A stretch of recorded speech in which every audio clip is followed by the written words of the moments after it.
నీటి దోపిడీ జరుగుతోందన్న హరీష్ రావు వ్యాఖ్యలపై తెలంగాణ ముఖ్యమంత్రి మండిపడ్డారు. వైఎస్ హయాంలో మంత్రిగా ఉండి జల దోపిడీకి సహకరించింది మీరే అంటూ కౌంటర్ ఇచ్చారు రేవంత్ రెడ్డి.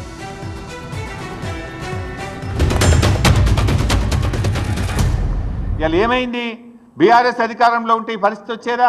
ఇవాళ బీఆర్ఎస్ అధికారంలో లేకపోవడం వల్ల, ఇవాళ తన శిష్యుడైన రేవంత్ రెడ్డి అధికారంలో ఉండడం వల్ల చంద్రబాబు నాయుడు గారికి నీటి తరలింపు సులువుగా అయిపోయింది. ఆయనకు ఈజీగా తరలించుకుంటుండు, అడిగేటోళ్ళు లేడు.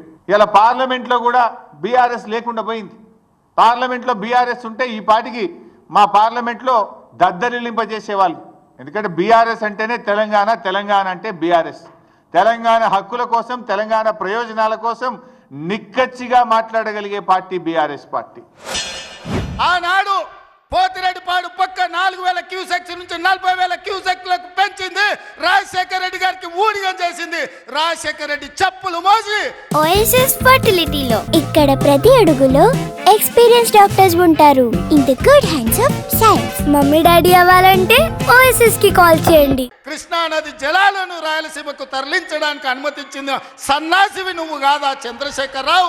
వైఎస్ కొడుకు జగన్మోహన్ రెడ్డిని పిలిపించి పంచభక్ష ప్రమాణాలు పెట్టి 6 గంటలు చర్చించి రాయలసీమ ఎత్తిపోతల పథకం రచించింది నువ్వు కాదా?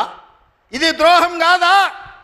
ఆనాడు రాజశేఖర రెడ్డితో కలిసి పోతిరెడ్డిపాడు ద్వారా కృష్ణానది జలాలను సీమకు తరలించకపోతుంటే హారతిచ్చింది నువ్వు కాదా? ఆనాడు మంత్రివర్గంలో నీ మంత్రులు లేరా? హరీష్ రావు గారు ఆ మంత్రివర్గంలో మంత్రి కాదా అని నేను ఇవాళ అడుగుతున్నా.